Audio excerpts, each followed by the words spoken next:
welcome to this episode of the Drink Less, Live Better podcast. I'm your host, Sarah Williamson, and I'm so glad you're here. Before we begin, I'd love to invite you to visit drinklesslivebetter.com, where you'll find my free 5-day Drink Less experiment, a habit tracker, and be able to join my email club for inspiration and motivation. Now, let's get on to today's episode. I want to talk about identity. Most simply, identity could be considered a combination of your physical and behavioural traits that define who you are. It influences your everyday decisions and shapes what you believe you're capable of, the relationships you choose, the habits you repeat, and the stories that we all tell ourselves. Sometimes those stories are empowering, and sometimes not so much. But one of the most remarkable things about being a human is that our brains are built for change. We learn, we adapt, we respond to experience, we make mistakes and recover from them, we discover new interests, we leave jobs, begin relationships, end relationships, become parents, lose people we love, recover from illness, move house, find communities, question beliefs, and gather wisdom along the way. And every one of those experiences will leave a mark. Our identity isn't something that's developed once and then set in stone. It's adaptable and constantly changing. How good. Many of us grow up collecting labels. The sensible one, the clown, the shy one, the difficult one, the one who always keeps the peace. And some of these descriptions might have been useful at one point or another. They may even have helped us to feel safe or connected.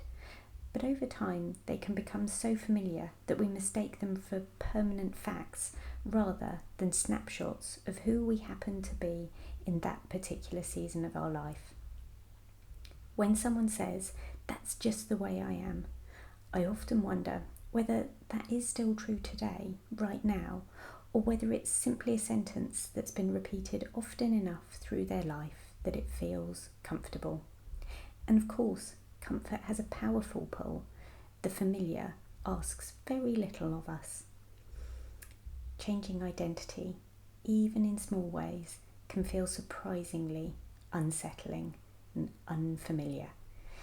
Imagine someone who has always described herself as the reliable one. She says yes before she's had a chance to think. She carries everyone else's responsibility, and she feels guilty when she rests. If she begins to set boundaries, she may briefly feel like she's becoming someone she doesn't recognise, and it isn't always comfortable. And the same happens when someone changes their relationship with alcohol. For years, they may have believed they were the life and soul of every party, first on the dance floor, last off, the gin hound, the wine lover, the friend who organised the pub nights, the social secretary of the group. Do I sound like I'm talking to you, dear listener?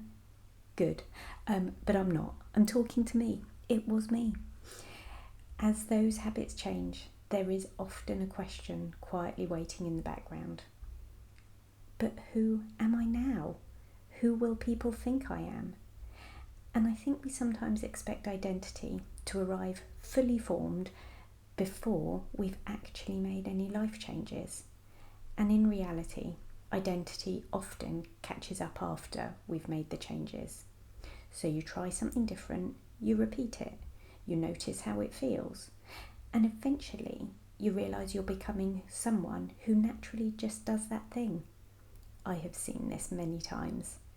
At first, you're likely to feel as though you're borrowing somebody else's life. You might attend social events feeling uncertain, and you'll wonder how you'll fit in. But months later, perhaps you're planning weekends around walks, books, swimming, creativity, family, or maybe even simply enjoying a peaceful, hangover-free Sunday morning. And then none of it feels forced anymore. Your identity has gently evolved alongside your choices. Isn't that hopeful? Isn't that nice? Of course, not every part of our identity needs or wants replacing. Some qualities deserve protecting. Kindness, courage, a sense of humour, generosity, the ability to listen well. These aren't fixed, and they are strengthened every time we choose them. Perhaps that's a nicer way to think about identity, less as a fixed description and more as a living practice, something we just nurture through ordinary moments. There will probably be people who will still insist on seeing an older version of you, and that's understandable. They've known you through previous chapters of your life. They haven't caught up in the same way you have. And you don't have to persuade anyone that you've changed. Your actions will tell the story for you. If you were giving yourself an identity do-over, who would you like to grow into next? What does version you 2.0 look and feel like? Your mind, body and soul all have the capacity to keep evolving. Perhaps you'd like to become someone who protects her peace, who trusts herself, who welcomes rest without guilt, who speaks more honestly, maybe someone who just doesn't drink. Whatever comes to mind, remember that identity isn't reserved for dramatic reinventions. There are hundreds of small moments that quietly accumulate until one day you look back and realise you've become somebody behaving quite differently. Thank you for being here with me today. You can find me online at drinklesslivebetter.com, where you'll find lots of supportive resources. Check out today's podcast show notes for a link to a hidden episode that will help with 5 p.m. cravings and details about my one-to-one life coaching and sober coaching programs. And P.S. I believe in you.